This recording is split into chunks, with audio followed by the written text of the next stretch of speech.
In honour of it being Halloween on Tuesday, I decided to cover a story in the realm of the supernatural, witches to be precise.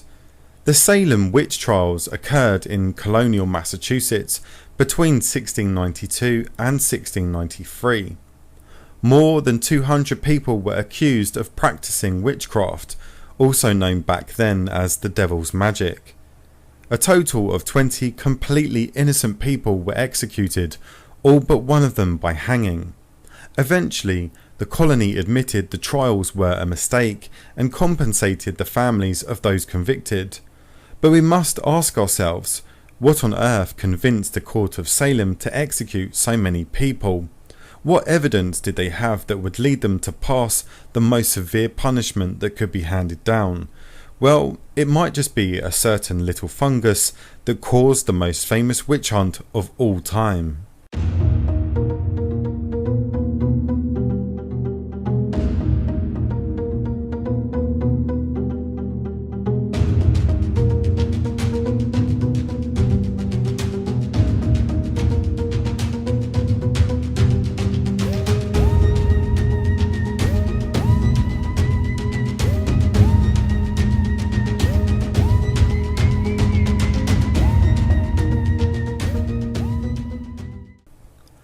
In the bleak winter of 1692, the people of Salem, Massachusetts hunkered down in their cabins and waited for spring.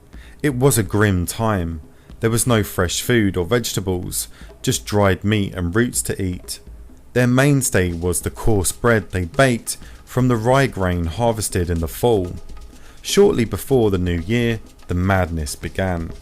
Elizabeth Parris, the 9-year-old daughter of the local preacher, and her cousin, 11-year-old Abigail Williams, suffered from violent fits and convulsions. They lapsed into incoherent rants, had hallucinations, complained of crawly sensations on their skin, and often retreated into dull-eyed trances. Their desperate families turned to the local doctor, who could find nothing physically wrong with them. At his wit's end, he decided there was only one reasonable explanation: witchcraft. Word spread like wildfire through the village. An evil being was hexing the children. Soon more victims appeared, most of them girls under the age of 20. The terrified villagers started pointing the finger of blame, first at an old slave named Tituba, who belonged to Reverend Parris, then to old women like Sarah Good and Sarah Osborne. The arrests began on February 29th, then the trials soon followed. That June, 60-year-old Bridget Bishop was the first to be declared guilty of witchcraft and the first to hang. By September, 140 witches had been arrested and 19 had been executed. Many of the accused barely escaped the gallows by running into the woods and hiding.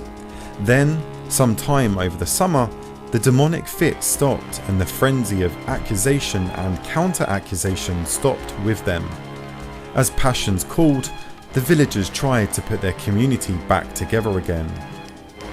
What happened to make these otherwise dour Puritans turn on each other with such destructive frenzy?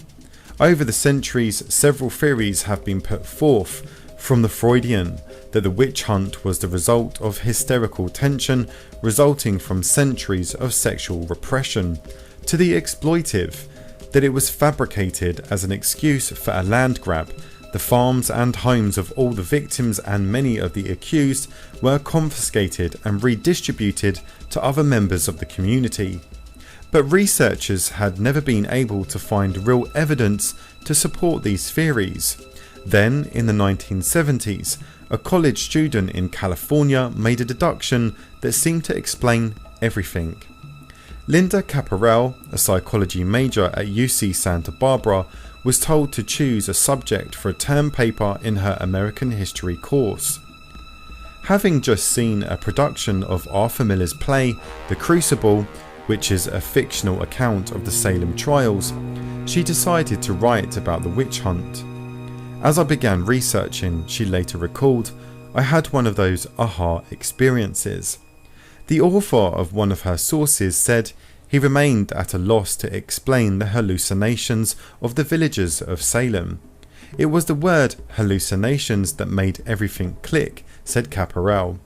Years before, she'd read of a case of ergot poisoning in France where the victim had suffered from hallucinations, and she thought there might be a connection.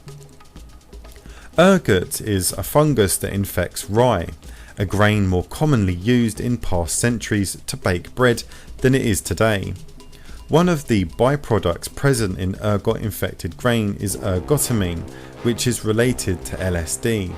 Toxicologists have known for years that eating bread baked with ergot-contaminated rye can trigger convulsions, delusions, creepy-crawly sensations of the skin, vomiting and hallucinations. And historians were already aware that the illness caused by ergot poisoning, known as St. Anthony's Fire, was behind several incidents of mass insanity in medieval Europe. Caporal wondered if the same conditions might have been present in Salem. They were. Ergot needs warm, damp weather to grow, and those conditions were rife in the fields around Salem in 1691. Rye was the primary grain that was grown, so there was plenty of it to be infected. Caporal also discovered that most of the accusers lived on the west side of the village, where the fields were chronically marshy, making them a perfect breeding ground for the fungus.